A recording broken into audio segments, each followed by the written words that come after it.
I'm going to go ahead and call the meeting to order. And this is an educational session, and it's intended to really spend some time with Charlie, epidemiologist. I really appreciate Charlie being here to help us more understand what we're dealing with. And good morning, Karen. Good morning. Can I do a quick announcement before we get started? Sure, why not?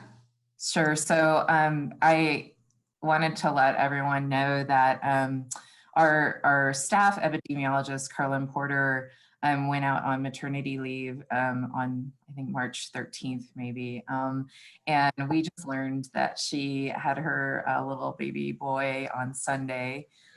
So it's really great news for her and her family, and super excited for them.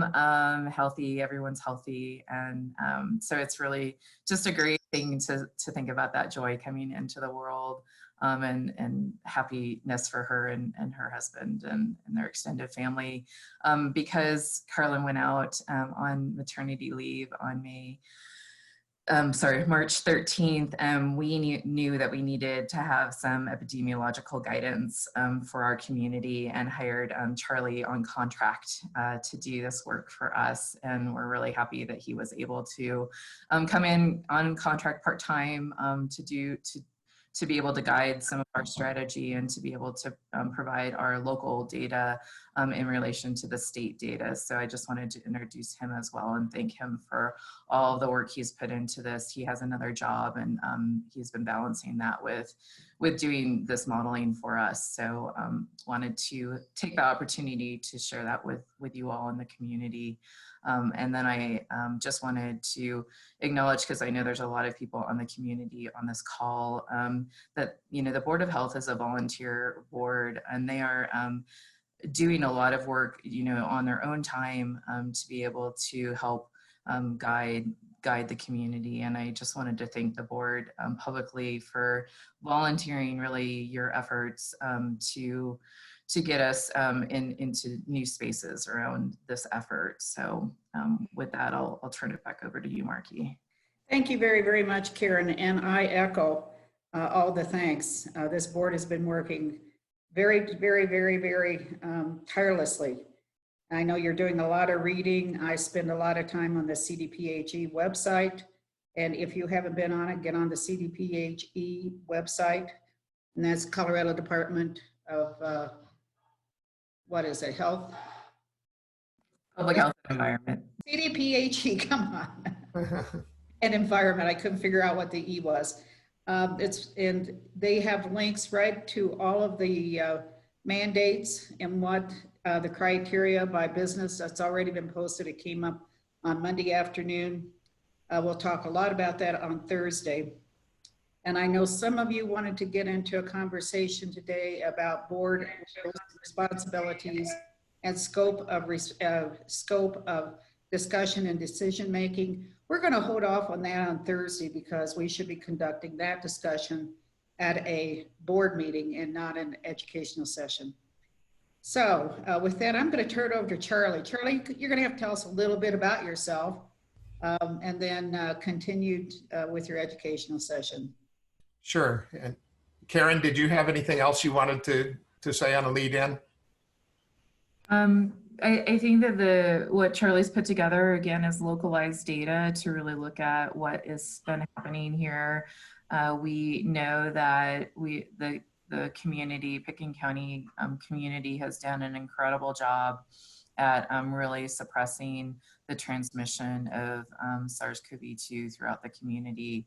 That we've seen with some of the sort of more subjective suppression data, like from Google and other sites, that we talked about this the other time, that we've received an A within the community. And because the community's done such a fantastic job at really limiting and adhering to the social distance and public health order, we have a lot of really great indicators that show that as a community, we're ready to start to move into our next phase. And so it really is a thanks to the community that has allowed us to have the time to build the infrastructure that we need, whether it's the box it in strategy or looking at this consumer protection program that we're trying to work through with businesses and really have a robust guidance for the community and for businesses to be able to open up slowly and safely in the next few weeks.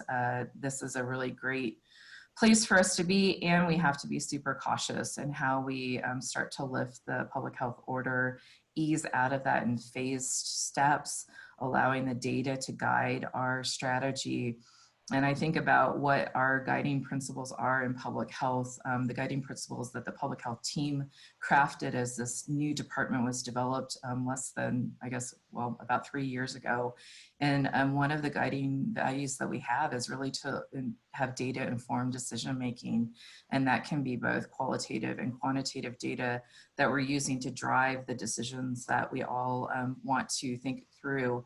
And so from a public health standpoint and from a values standpoint, we really want data to allow us to better understand what's happening at a local level.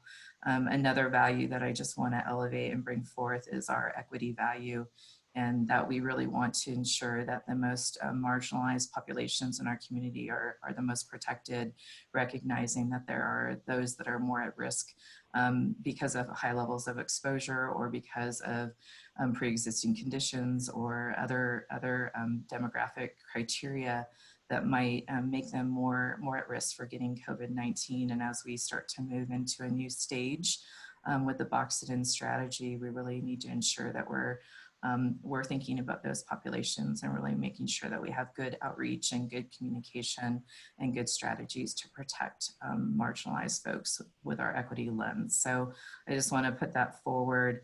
I think what you'll see from Charlie's presentation is that we have a lot of good data to show that we can start to look at a new phase again of how we're addressing this virus and this disease in our community.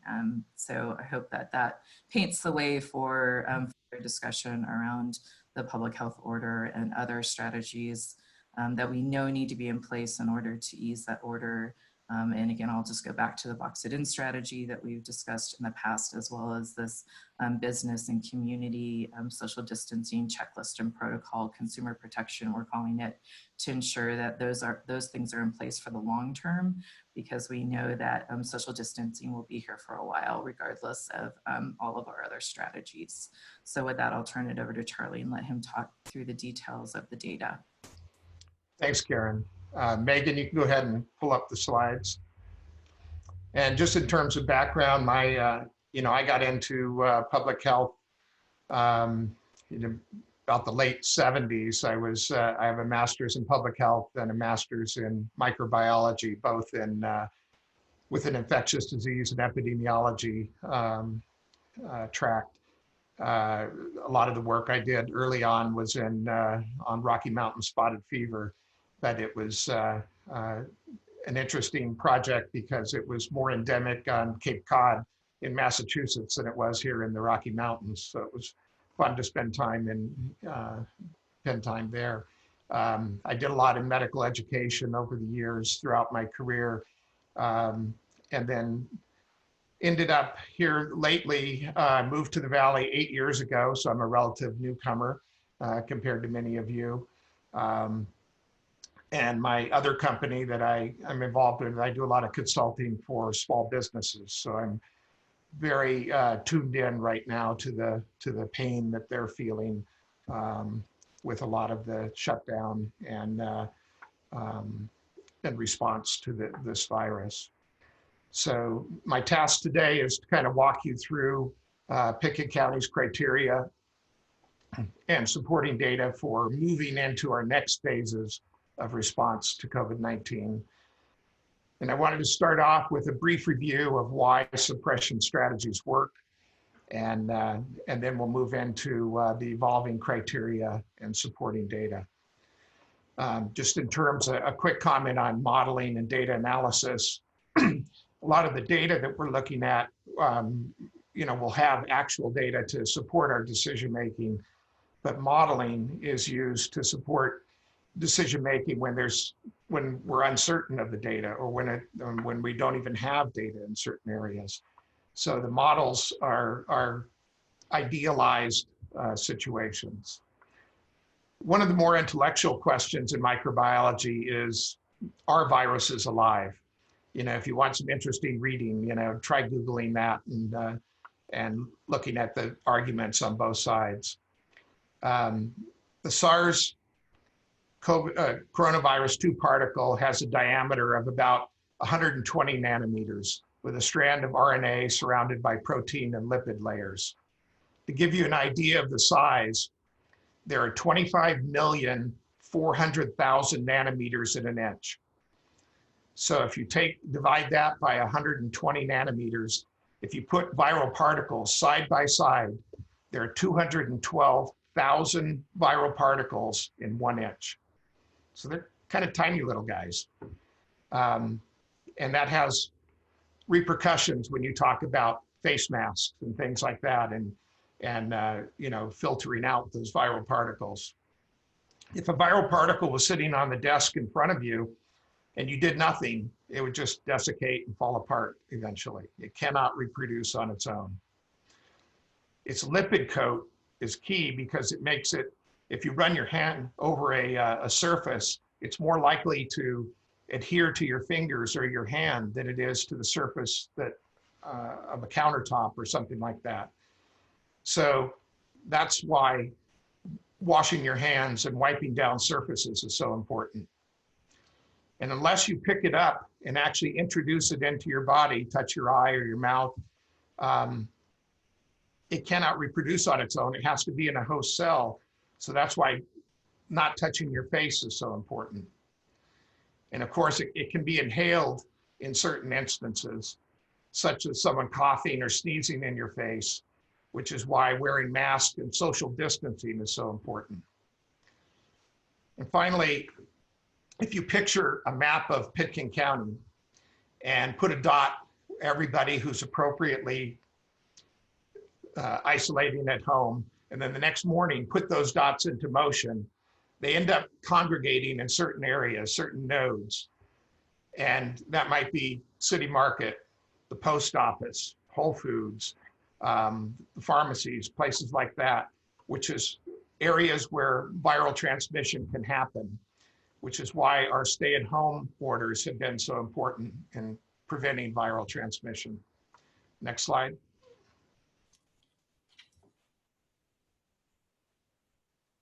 Megan, oh, there you go.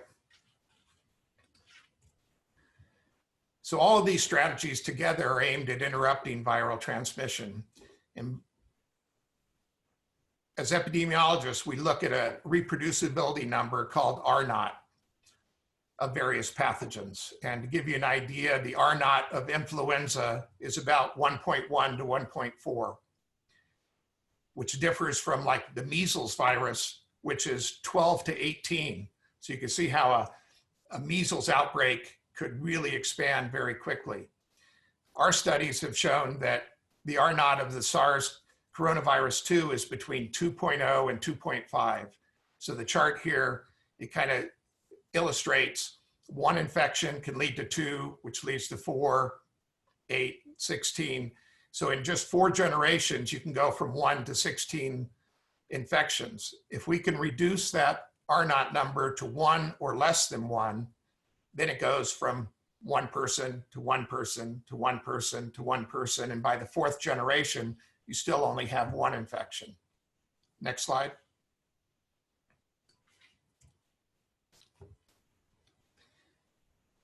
So that in the way of background, the first criteria for easing suppression strategies is a decrease in cases over at least the last 14 days.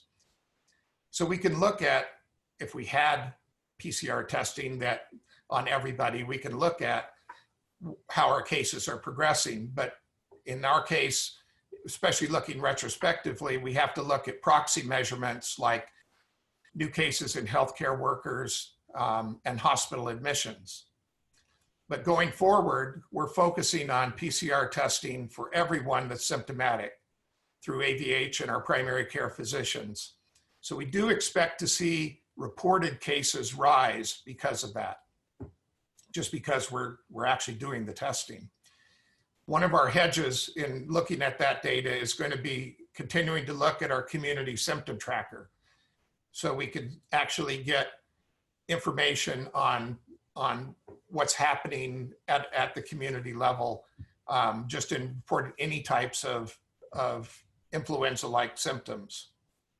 We'll also be monitoring AVH and VVH COVID hospital admissions. And we'll review and compare testing and symptom tracking from adjacent counties and the state. And then finally, we're going to try and put in place some tracking by occupation so that as we open up various segments of our community, we can look at those cases within those specific occupations. Next slide. So here's a picture of our actual community tracker data. And if you look at it, our peak in onset of influenza-like illnesses was in mid-March.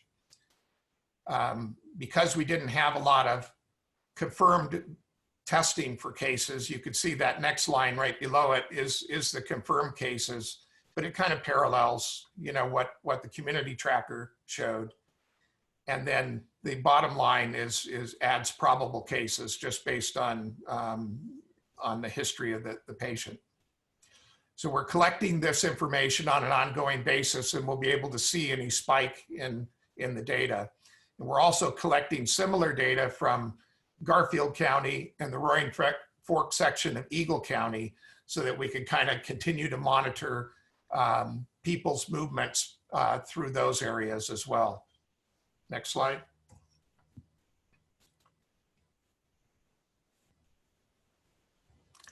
So this is data actually of AVH hospital admissions.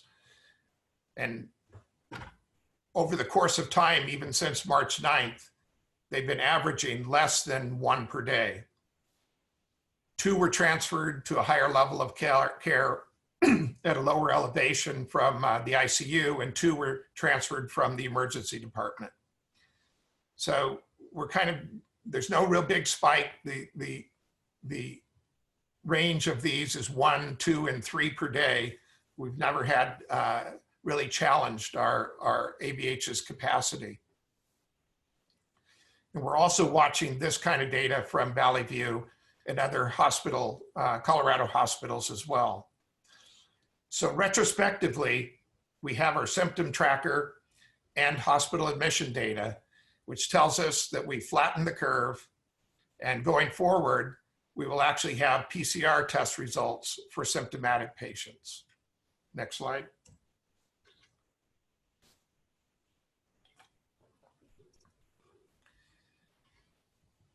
The second criteria is to look at our health system capacity, and that it's ready to handle any surge in cases and current hospitalizations are stable.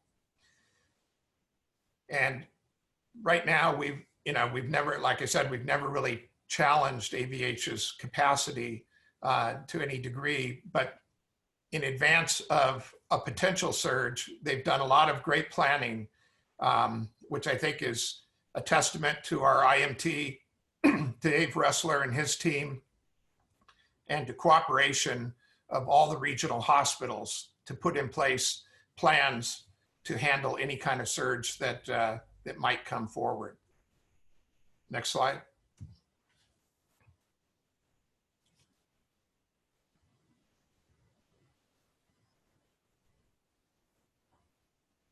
Megan?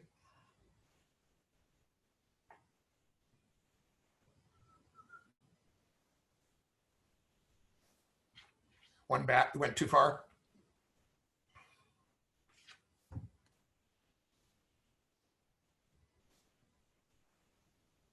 There you go.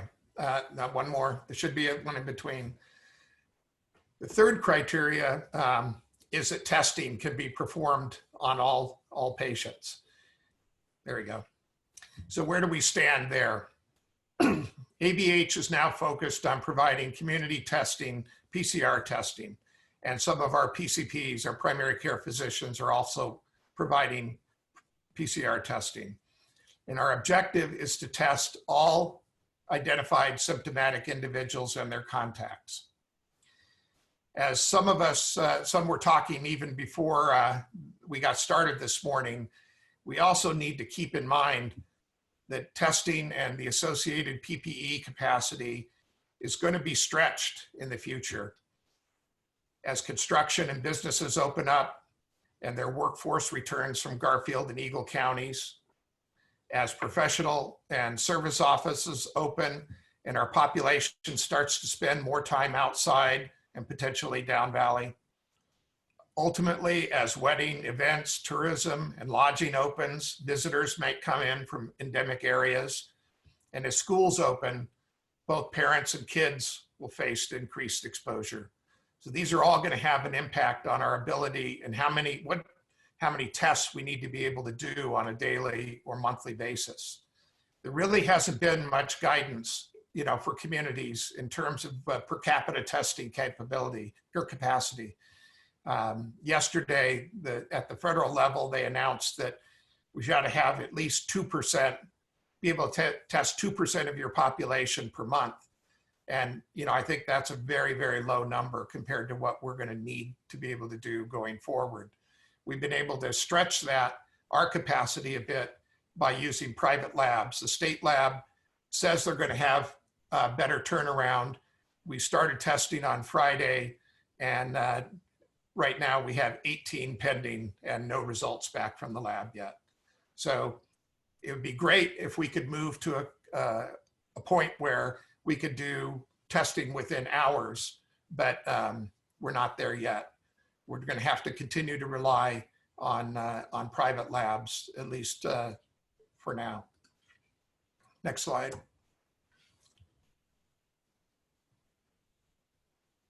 So this is just a quick breakdown of occupations as reported in census data. And we're going to be drilling down on this in terms of our monitoring going forward. So for example, in the construction industry, it shows about 6% of Pitkin County's population reported being in the construction occupation. That doesn't take into account all the people that live in Garfield and Eagle County and come up to Pitkin County.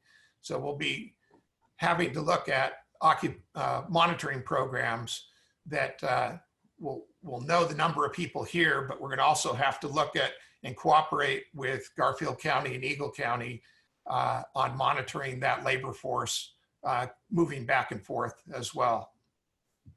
Next slide.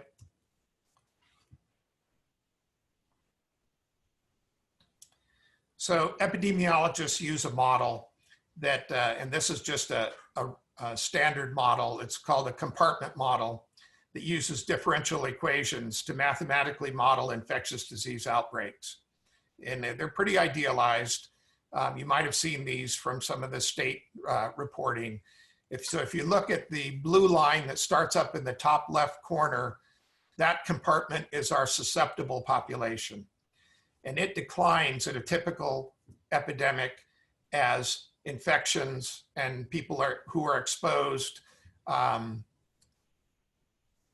end up as more infections, and the red line then increases and goes up into the top right area. And those are people who are now immune or die or otherwise leave the population. So unfortunately, our model for Pitkin County looks quite a bit different. Go ahead to the next slide. If you remember back to what was going on at the end of February, beginning of March, which seems like a lifetime ago rather than just 2 months, on March 8th, we received our notice of our first case. Progressive public health orders, March 13th, 18th, and 23rd recommended social distancing, closing ski areas, schools, restaurants, businesses, and advised residents to stay home. And it also advised visitors to leave town and go shelter in place at their home. I think John mentioned before we started that the population of Aspen and Pitkin County can actually go up to 50,000, when we're full, completely full. I used a smaller number, it doesn't really matter the number, but our population dropped down to our resident population, which is about 18,000. So this model reflects that drop in susceptibles, not due to infection and recovery or death, but to actually leaving town. And with them went possibly exposed and infectious individuals in addition to susceptibles. So the takeaway from the graph or this model is that a large segment of our population remains susceptible. And I think this is consistent with state data and even national data. As many infections as there's been in certain areas, there's still a large percentage of our population that is susceptible, which favors kind of a conservative approach going forward. Next slide. What we don't know, and what we'd really like to know, is the absolute number of cases that we've experienced here in Pitkin County. And we don't know that because there's been a lack of PCR testing to confirm infections, which is a whole different story that starts at CDC and works its way down. The guidance for symptomatic patients was to stay home and recover at home if possible because of those testing limitations and the lack of antiviral treatment anyway, unless they were very sick.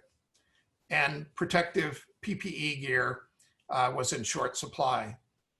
So as you can imagine, with surges being experienced in areas like New York City, which is close to my heart because I have a son who and his wife who are hunkered down in an apartment there. Pitkin County is not at the head of the supply chain when it comes to test kits and PPE. So go on to the next slide. We have to look at data that we do know. We don't know the total number of tests as confirmed by PCR. We do know the number of Aspen Valley Hospital patients tested. We know the positivity rates of those tested. We know the number of patients who've been intubated and transferred. So between March 9th and April 24th, 37 patients at AVH, and this is data as of Friday, those numbers have gone up since then, but as of Friday, 13 were positive, 22 were negative, and 2 were pending. So you have to keep in mind that those 37 patients had influenza-like illness. They were not a random sampling of our community, but you can look at the positivity rate there of people who reported with symptoms. We also tested 6 healthcare workers at the hospital. 2 were positive, 4 were negative. And of the 25 admissions, 22 were discharged, 2 were intubated and transferred. One's at the time on Friday, one was still in the PCU. As of today, there are none. There were no deaths at AVH, 2 deaths in our community, sadly, and 2 additional intubated and transferred from the ED. Next slide.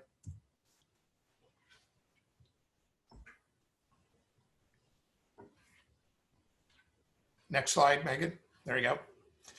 So from hospital admissions, that's one of the hard numbers we have. We can kind of look at it and inferring what the cases are in Pitkin County.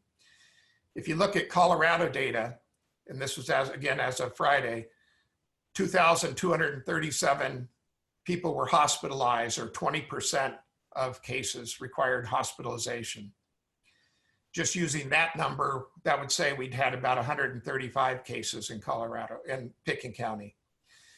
The problem is that some cases requiring hospitalization left Pitkin County. We know that early on when the big group all of the visitors left. We did learn, sadly, that one case of a gentleman that returned to Australia and reported being in Aspen at the time of the reported cases did pass away. So we actually have lost to follow up a lot of those people that were here. And if you think about those people, those were the people that were at the belly up. They were at the, at after après ski parties. They were in ski school. There was They were the ones that had a lot of contact and then they left town. So our denominator in number of cases is probably much higher. If we look at international data, hospitalizations have been reported as low as 4%. And if we apply that to our hospital admissions, that would mean our cases are closer to 700.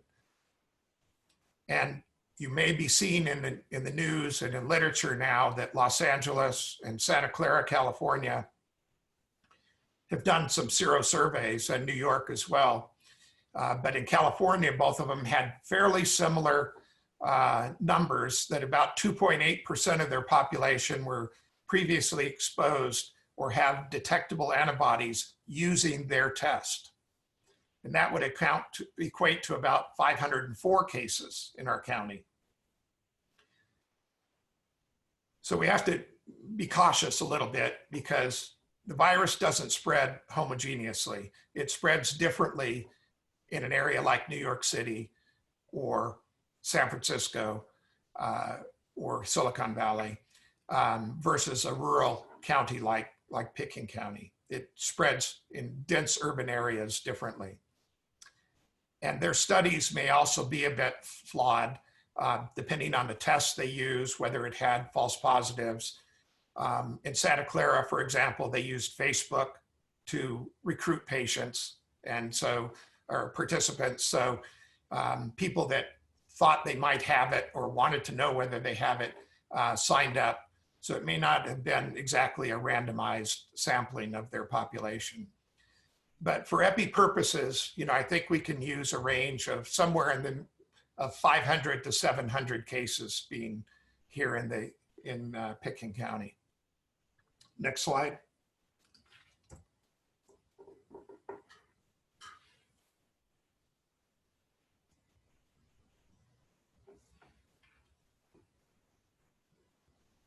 Megan, next slide. Too far, one more back. What I want to do is go back and look at our SEER model. Can you go back one, Megan? There we go. Which we looked at previously. So even absent an exact count, we are confident that based on hospitalization rates, that we were successful in flattening the curve, but this success means our susceptible compartment is still the majority of our population. Again, whether we use 500, 700, or even 1,000 cases, you subtract that from 18,000, that means that the majority of our population is still susceptible, which means that our physicians will still treat each case of influenza-like illness as if it was COVID-19 until proven otherwise. Our residents should continue to practice hand washing, covering their face in public, social distancing, staying at home when they're sick, and getting tested immediately if they have symptoms. And our public health approach should continue to be conservative, data-driven, protective of public health, and planning for capacity to handle any surge in cases. Next slide.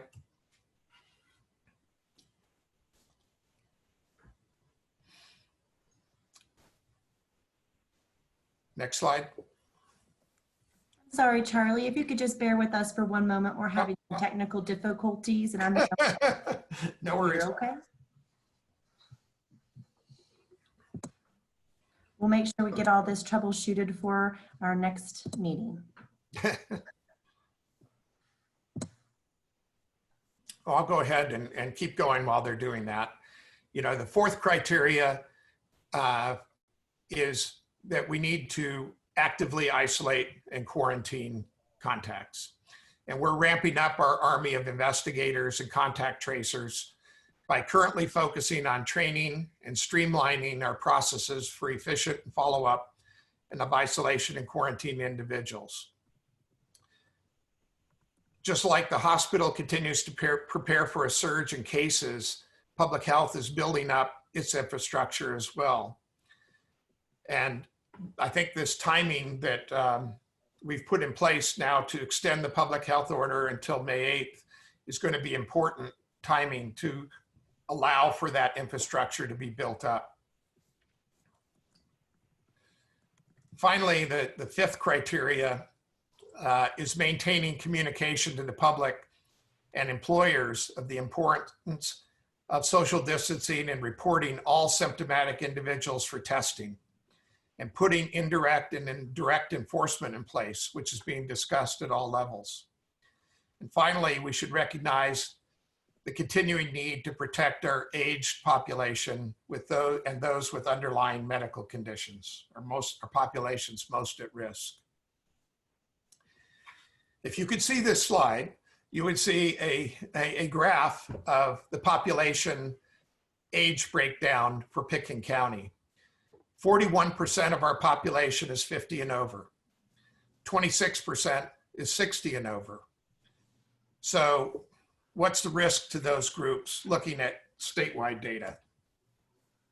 And if you could see this graph, you would see that 50% of cases in Colorado are 50 and over, but 95.4% of deaths in Colorado are in the 50 and over age group. That's an important number, I think, for us to, okay, we're getting there. That's the, go one more.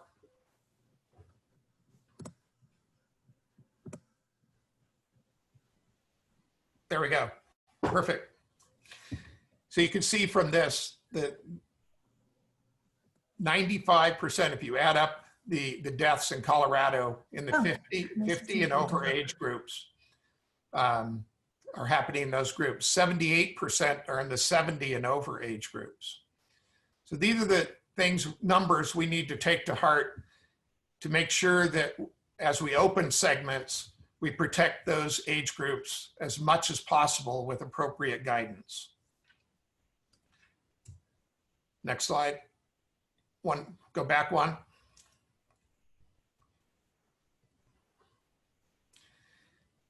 So go forward one. Okay. Protocols are in place, and our public challenge is to continue mitigation strategies, even while people are moving more freely about and working. The healthcare system strategy, our challenge is to continue to match capacity with need, and the public health challenge is the box it in strategy.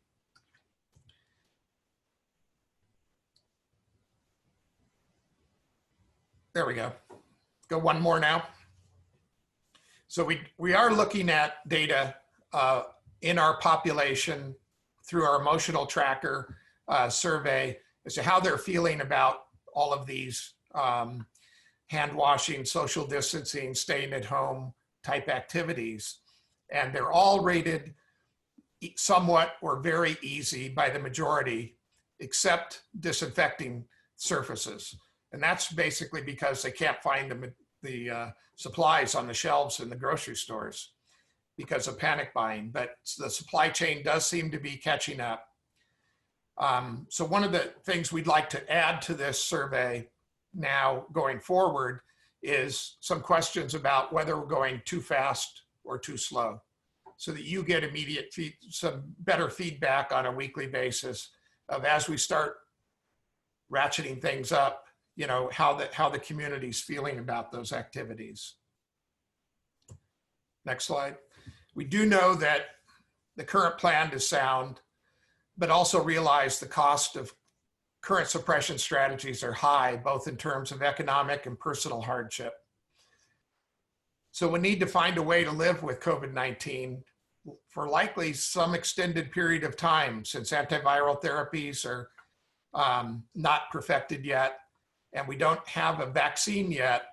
And that vaccine development, it has to be developed, safety tested, manufactured, and distributed worldwide.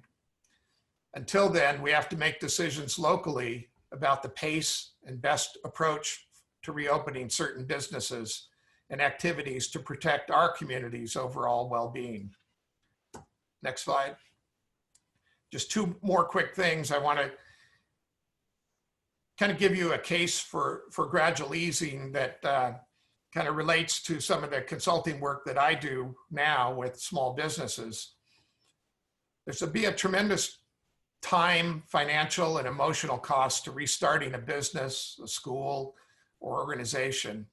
If you think about a restaurant owner, they will need to rehire laid off workers, invest in restocking perishable inventory, invest in advertising to open up and get back to full capacity. And then they're told they have to shut down again. They may not have the resources to do that more than once or twice. The pain of waiting a bit longer to restart may be less than the start, stop, restart type scenario. We will have to make it clear to them that the risk of reopening now, that there is risk of reopening now, and that if cases surge beyond a certain point, further suppression might be needed. But I think that's important for us to keep in mind, that this is going to be difficult for people, not just, even though they're anxious to reopen, we want to make sure the timing is right. Next slide. So this is the last one here. You know, we've survived other viruses with higher R0s, with higher case fatality ratios, like polio and smallpox, and the 1918 influenza pandemic. The shortest path to reducing our susceptible population for this virus may be an effective vaccine that confers immunity. But until then, the most logical path may be to carefully and slowly allow our population to move about and return to work, accompanied by monitoring, collecting data, testing, isolating and quarantining, and protecting our most vulnerable.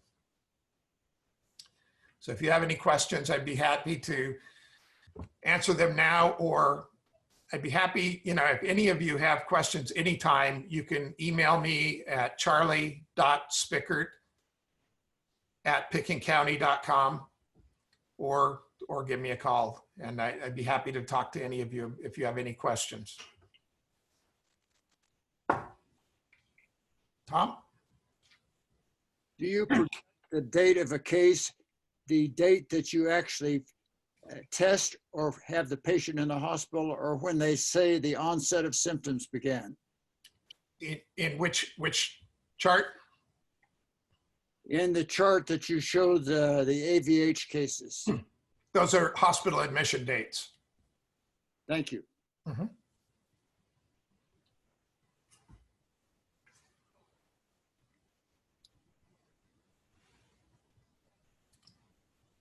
If there's nothing else, I'll turn it back to you, Marky. Thank you very, very much, Charlie. That was extremely informative. Charlie, I know you're watching data from all over the United States. And we also were talking earlier that we are seeing some of our part-time homeowners come back here. And while you were presenting, my neighbor from Texas just happened, I was listening to her message, and it's one of those where Texas is opening everything and she's afraid, and she's 85 and she wants to come back to Snowmass. That's going to be a tough call. And I think we're seeing more and more and more of as part-time homeowners come back. Can you opine on what you're seeing in the Texas, Georgia, South Carolina a little bit? You know, it's different in all of those areas. You know, it's you know, we have an airport, and people are going to be able to fly in, and we won't know their origination. You know, whether they originated in New York or Texas, or you know, because they may fly through Denver before they even get to Aspen Airport. So I think having the kind of order that you guidance that you currently have in place, that people should quarantine for 14 days is important, particularly now. Eventually, you know, we'll be able to track cases, and if people report symptoms, be able to isolate and quarantine them directly. But you know, short of putting a lockdown on Pitkin County, you know, it's going to be difficult to prevent them from coming in. Yeah, it's very, very hard. And the construction industry is now open. I'd be helped to know how that's getting monitored, and perhaps that's a Peacock question.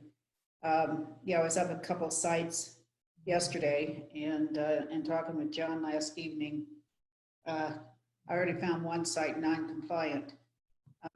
So how are we monitoring that, John? Yeah, thanks, Marky. So each of our community development departments have taken on responsibility for reviewing COVID-19 plans. I know for the county, we'll be doing spot checks with our code enforcement officer. I know each municipality had plans to also be doing spot checks. I expect as we ramp up, Marky, we'll probably see more examples, and then through the spot checks and ongoing education, we'll see higher compliance. Thank you. I see Greg's hand. And then Hi, question for Charlie. Sorry, Brent, I think I may have gotten it in front of you. You've got one too. Brent, Charlie, if I'm just wondering, you know, we always hear in the media about various, you know, apps for contact tracing. What's happening in the various countries in Europe? You know, how things are working in Singapore or Korea or Italy or, you know, Sweden for that matter. Mm-hmm. And I'm just wondering, are you monitoring, you know, what's happening elsewhere, and are there any models of things that we might do here, or if there are and we're not doing them, why wouldn't we be? Are there statutory regulations that make things different in the U.S.? And just kind of wondering, some countries seem to be incredibly progressive or proactive, and it could be due to their governmental makeup.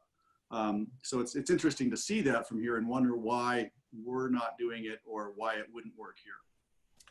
It is starting. You know, Google and Apple are, you might have read, are collaborating now on cell phone monitoring and trying to do that in an anonymous way to some degree, to show how populations of people are coming together, where those interactions would take place, and maybe if people opt in, be able to learn about an exposure they may have had. We've started to look at some of those, excuse me, but you know, there's obviously equity issues. Not everybody has a smartphone. So we want to make sure that the monitoring programs that we put in place reach all segments of our population, not just those that have high-tech capabilities. And Greg, I would jump in also. I know our IT department has been keeping abreast of options and also stands ready to support public health. It's a little bit like everything with this pandemic. It is a rapidly evolving field. And I think, as you pointed out, there are unique values that we need to recognize, whether they be privacy concerns and such, that make what we can do here different than what maybe is being done in some other countries. But the infrastructure is there. The core thing that needs to be done is to build these teams so that we have, because this is, even with technology, this is a people-powered endeavor.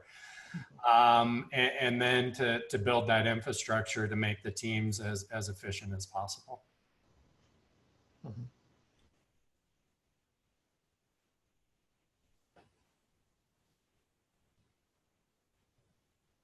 Brent,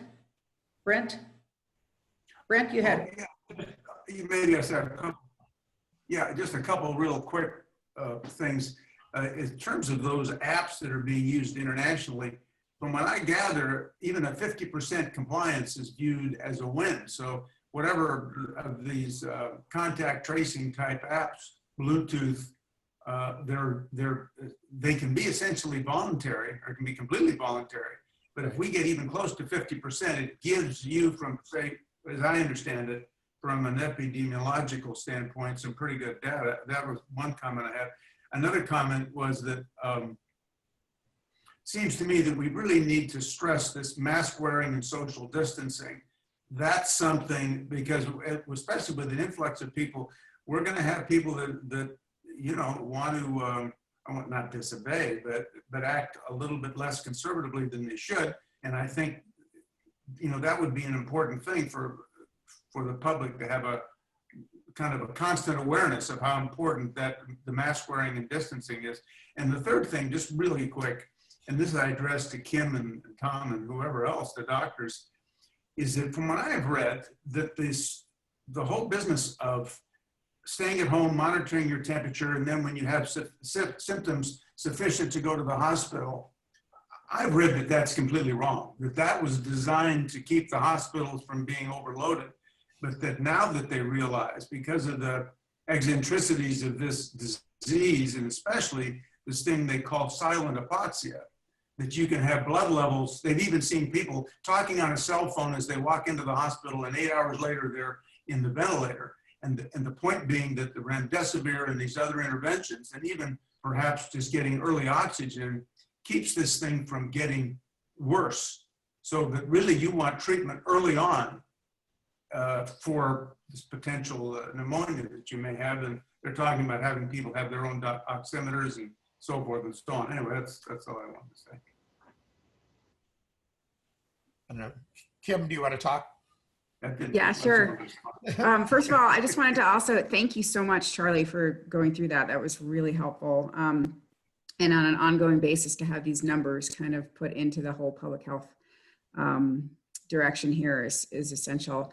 Can you tell us where, I just want to make sure how we can access this recording to share with others, and then I'll address what Brent had said. Mm-hmm. I can answer that question, Charlie. So our liaisons team will be posting a recording of this on our website, and we'll make sure that that goes out to. So Pitkin County Public Health website? pitkincounty.com/COVID. That's where it will be posted. Okay, great. Thank you. Yeah, so Brent, I think that silent hypoxia is something that we have seen. The truth is that a little over 80% of people have mild symptoms. It's such an unusual virus that these 80% or so people that can manage it at home need to stay at home. And that's what the message has always been. Now there's the other percentage, and some of them are the vulnerable population, which clearly, as Charlie showed, that the over 70 and especially over 80 are very susceptible to severe disease and need hospital care. And people are, and AVH has consistently urged people that if you feel that you need the emergency room, you need to come, we're open for business, we want to help you. And that is the message to that smaller percentage. Now the solution to the in-between, the moderate, is the tent outside.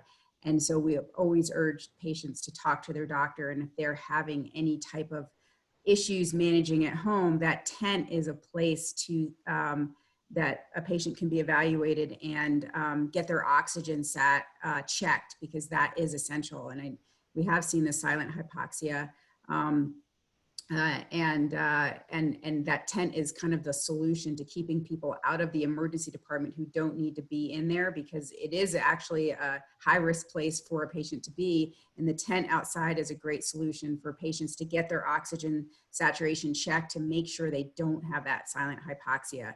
And that tent has been used, and it's there, and it's in operation, and you do need to have a physician referral to it. And if you don't have a primary care physician, the solution was the AVH primary care center, where anyone can call in if you don't have a doctor and say, hey, I'm having problems. They'll do a quick evaluation, see if you need a tent visit, and then check your oxygen saturation. And so I think that's a great point. But again, the 80+% that have mild symptoms at home and do just fine, and some of them just lose their sense of smell, and that's it. We don't want to overwhelm the healthcare system for that, but we do want to take care of people that need to need to see a doctor. Does that help out? No, I was just wondering whether these events of the last few weeks have changed that kind of triage, and perhaps not really. That it works fine. Thanks.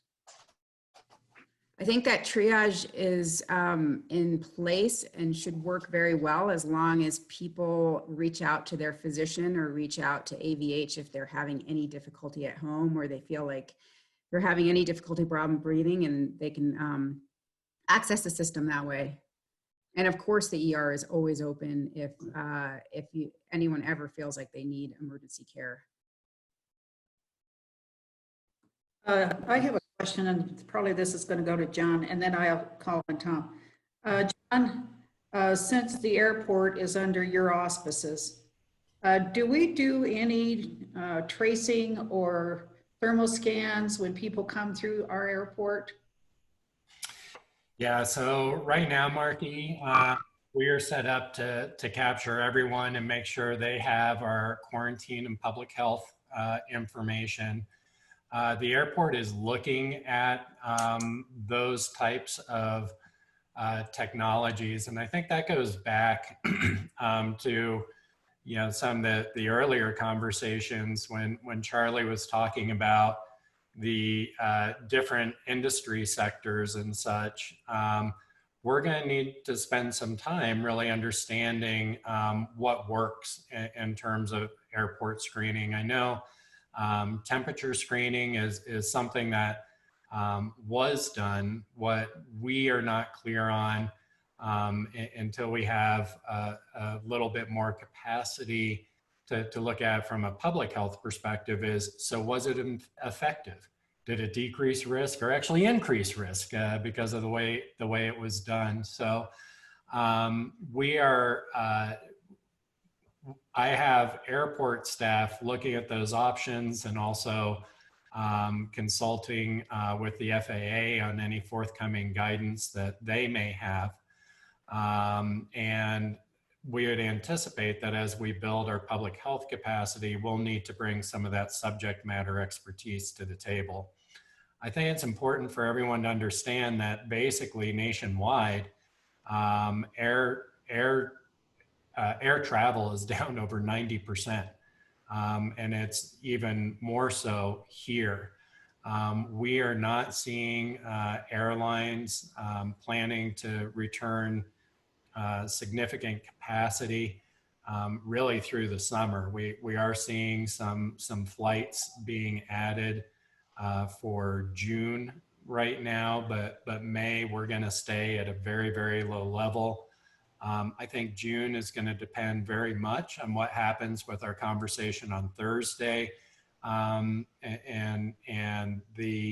how we step in to different levels of activity in the community. People come here because of what they can do here, not to fly on the airplane. And so as we continue to restrict activities, we will see lower levels of activity at the airport. So I think we've got some time to figure those mechanisms out.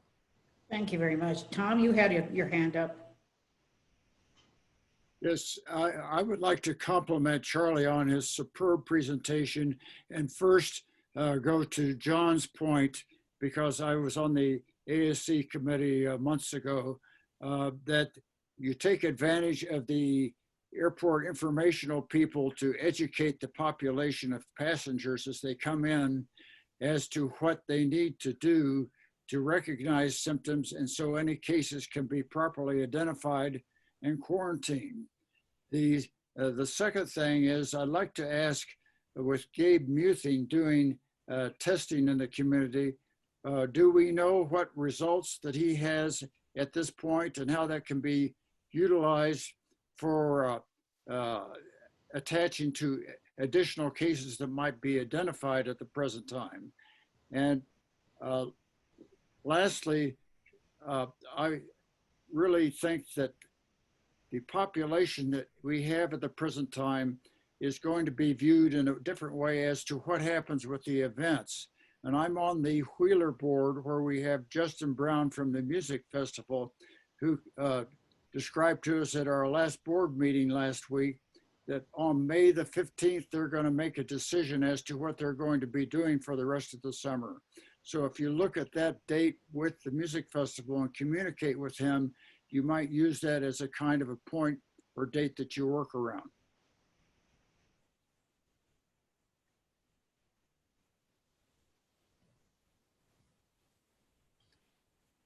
I'm finished. Suzuho or Karen, do you have that information from the question about what Gabe has in terms of data? So Tom, just for clarification, are you talking about the ABH PCR testing that got ramped up on Friday? Tom, is that what you're interested in? Yes, and a possible expansion of that with the test being validated. Yeah, so the PCR testing that ABH started to expand on Friday, we haven't got the results back. That was, Charlie was referring to, I think the 18 pending that we haven't seen. So that's, we don't have those results back yet. And can I make a comment, Tom? I think you may be possibly referring to the antibody test that the county and Gabe were moving forward with, and the decision has been made. My understanding, the decision has been made not to use those at this point because they are not, first of all, the A2 company where they got from does not have emergency use authorization yet from the FDA. The test results will not be able to be useful in terms of any positive results, and it was very unsure as to how to use an antibody test in terms of its usefulness and value going forward. And this has been across the nation. There's been a lot of conversation about how the antibody test, which gives us past results, prior illness instead of ongoing illness. So the decision was made, and I think it was very well decided that the PCR test, which tracks active illness, is the way to move forward. And so ABH has put in there's a second tent now in front of the hospital that there's going to be a lot more use there, and a very streamlined process in terms of getting people in as soon as possible, as soon as they start getting symptoms, so that we can quickly identify a new active case. And public health can then start the box it in strategy as soon as possible. And that is the strategy moving forward. Yeah, and just to add to what Kim said, the A2 test had an emergency authorization for distribution, but not emergency authorization for use. And in those fast moving early days, when it was very unclear about what tests were going to be available, we did we did acquire these tests as soon as they received their emergency authorization for distribution. We had done that with the best information we could at the time and understanding PPE and actually working with physicians at the hospital. But as more information came out, as Kim said, about some of the specificity issues with a number of antibody tests in particular, we thought it best to hold on using those tests or making a decision to use those tests until we had more clarity from the FDA, about the accuracy and hopefully they would get their emergency use authorization and we would have better information. But with the ability of the hospital to ramp up PCR testing, as Kim said, that was clearly the direction to go, and it informs the box it in strategy in a way the serology test doesn't. So if that does get emergency use authorization, Dr. Kerr, we may revisit, if and how we want to use those serology tests in the future. I was just checking because there are many tests that are now approved. If you go to the FDA website under CDRH or the Center for Devices and Radiologic Health. So there are other options, and I just wanted to be sure those other options and other companies are being taken in account. Yeah. Sorry. Oh, sorry, Kim. I was probably Oh, going go to ahead. say the same thing you were, which is we're in a partnership with AVH and medical staff at the hospital, really watching all of these tests. Last I saw Dr. Levin, I think we had analyzed 18 or 20 of the tests, and now it keeps changing. So that's to say we are keeping abreast, and there's also still supply challenges with some of them, even though they're approved. I agree. Yes. And we do have a whole testing committee at the hospital that actively looks into every option. And again, there's the difference between the PCR test, which shows new active cases, and the antibody test, which shows that you had it in the past. And so we are really actively looking at any type of testing for new active cases. The PCR test is the best one at this point. Things may change, and there aren't always new tests coming down being produced every day, and they're actively looking at every option. In terms of the antibody test and its lack of sensitivity and the false positives that it may have, it really, and this was a national conversation in terms of antibody tests, and I think the county did the right decision not to use them at this point, is that it will not guide, it doesn't have any value in guiding a person in their behavior. It has no value in terms of saying, hey, you're okay to go back to work, or hey, you're not okay. The positives and the negatives are the test itself doesn't have the efficacy, and it doesn't drive any policy or changes in behavior or the ability to open up at all. And so there were very confusing messages. And the only reason I can see possibly even using it at this point would be looking at an epidemiological look at what percentage of our population has this, without actually giving people test results, because the test result doesn't guide them in any way. However, the PCR test, which looks at new cases, is extremely usable and vital to what we are putting into public health at this point. And so AVH has done that, set up that testing site, and that's how we'll move forward. Right, there is also an art to properly obtaining the PCR nasal swab testing that I learned years ago. You really have to put that swab all the way back.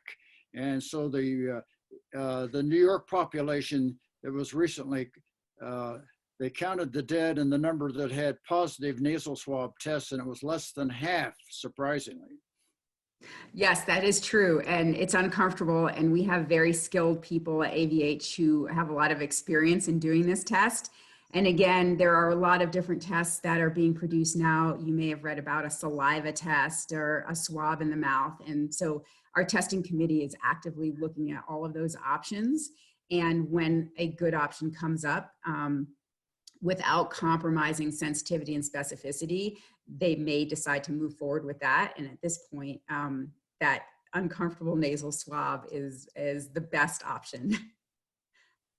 Greg, you had your hand up. Yeah, thank you. I just wanted to thank you, Charlie and Kim, also just for the clarification, and Tom as well, on the testing, because as we all know, the community is clamoring for testing. They've heard there's testing going on it seems like everywhere but here.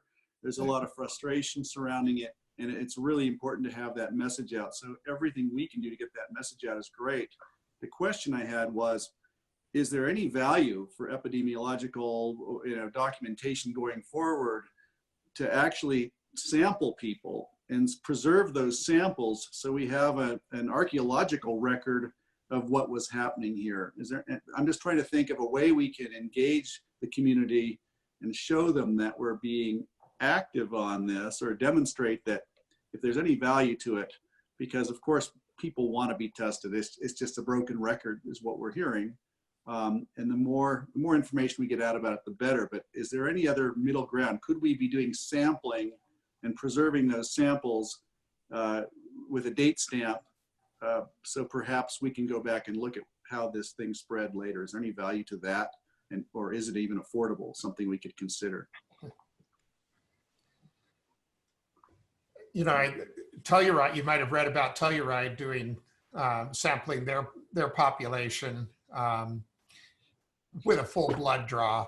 And that would be the difficulty. The test that we acquired from A2 is only a finger stick. So you're not acquiring enough of a sample really to do any kind of retrospective study. You'd have to do a full blood draw, which would be expensive and require a lot of storage and other things. I don't know, Kim, do you want to comment on it? Yeah, I mean, I think it sounds like a good idea. I think in practice, it doesn't make a lot of sense to be doing that in retrospect. The antibody test is, it's been looked at in so many different ways, and it's really doesn't have a lot of usefulness at this point.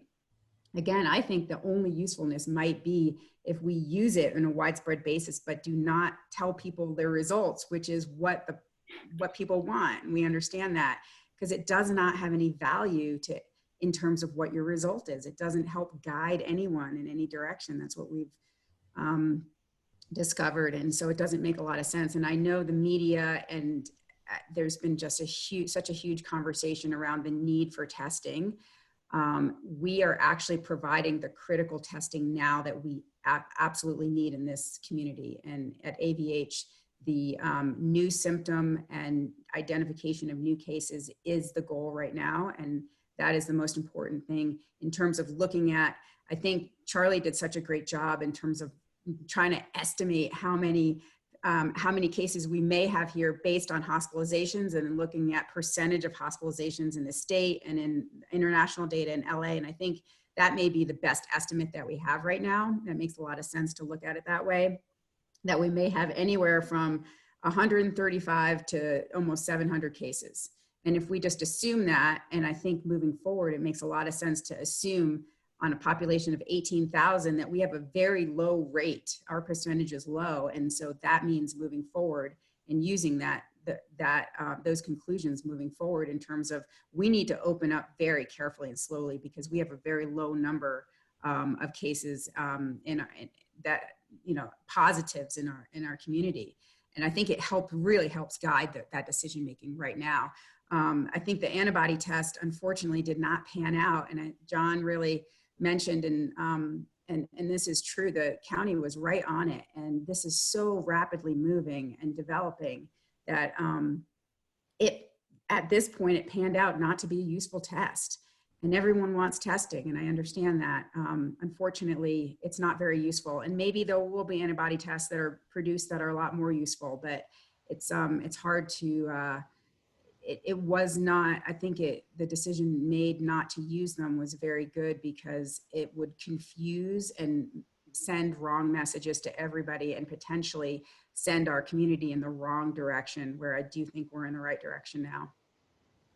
I just want to acknowledge our public health team was on top of, warning, frankly, me about acquisition of these tests. And I made the decision that when we had the opportunity, we should acquire the tests and take some of that risk, because there's so much uncertainty about that time, where testing capacity might come from.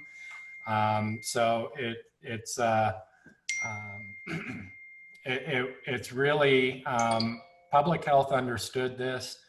I made a decision to take a risk, and we'll see if that pans out in the future or not. But right now, the best decision is to hold.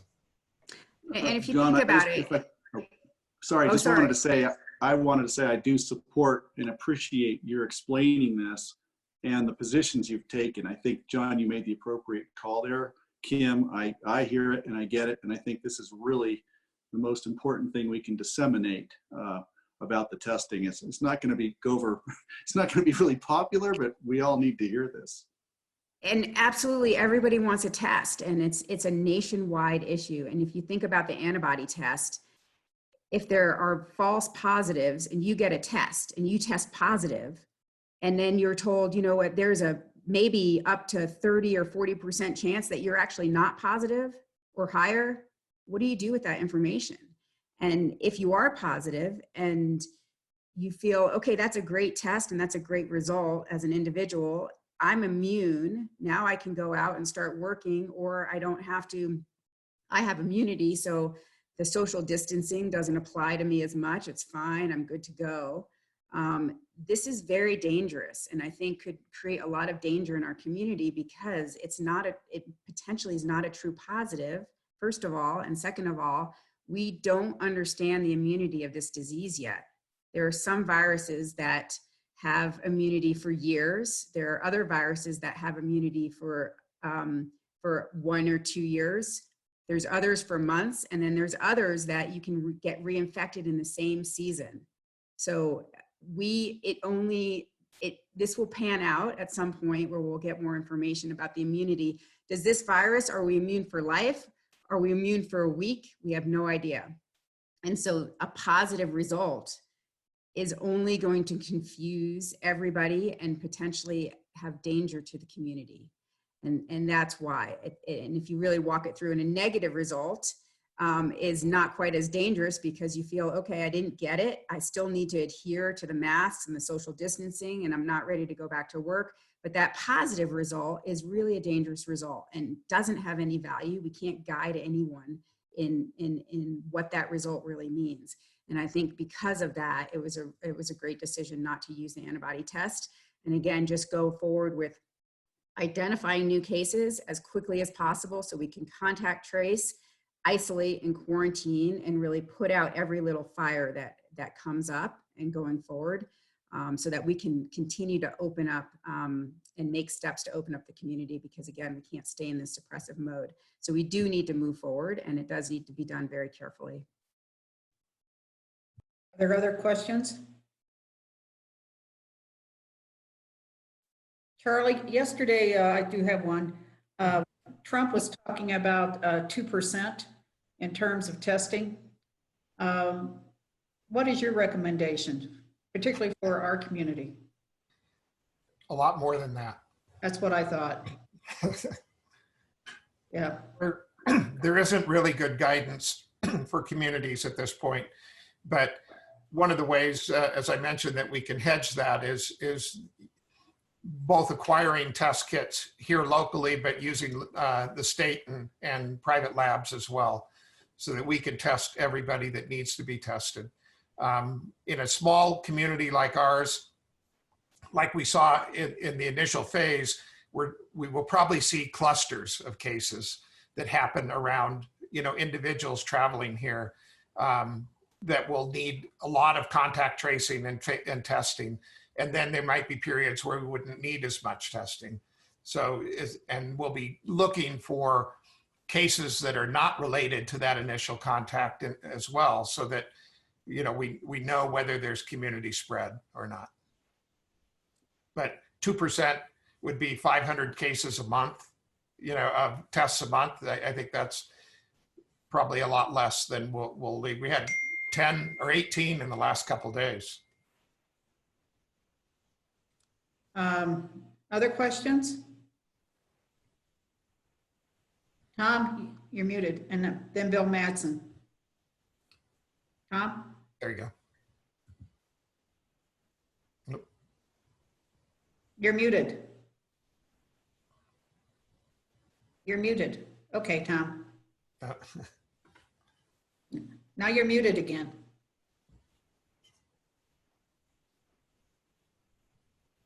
Okay.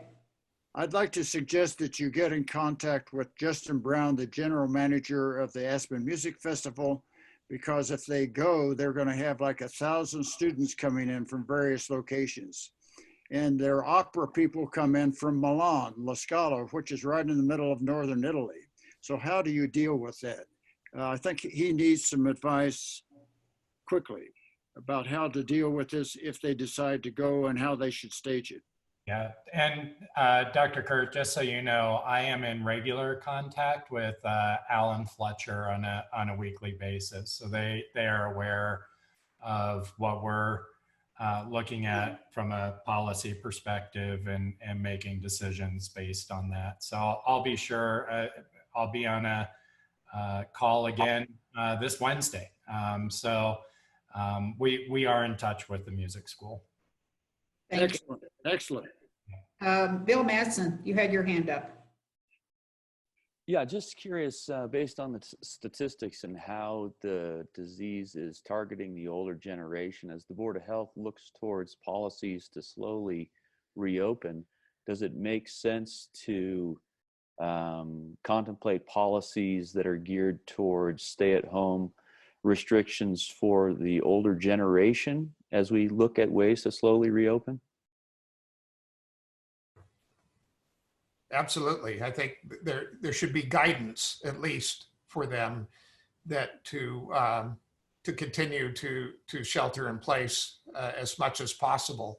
And I think John and his groups have looked at ways to help them provide groceries and other types of services so that they're not having to get out in the community as much and face that exposure.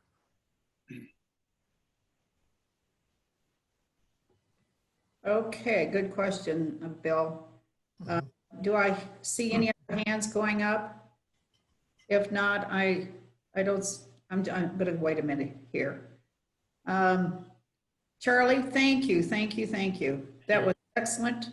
And I'm glad we're gonna have the slides available. And we look forward to you joining us again on Thursday for our board meeting. Okay. Good. Board meeting on Thursday, Suzuho or Karen, can you remind everyone of the time? From 1:30 to 3 o'clock on Thursday. Okay.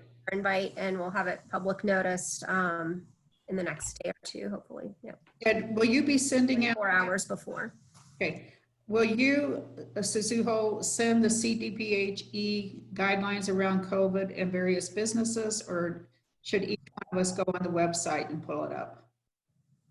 Yeah, I'd say feel free to, browse CDPHE and CDC's website. A lot of our guidance is coming from them based on how all of that information flows, and anything related to the meeting on Thursday, we'll be sure to have links on the agenda that we'll send out once that's prepared.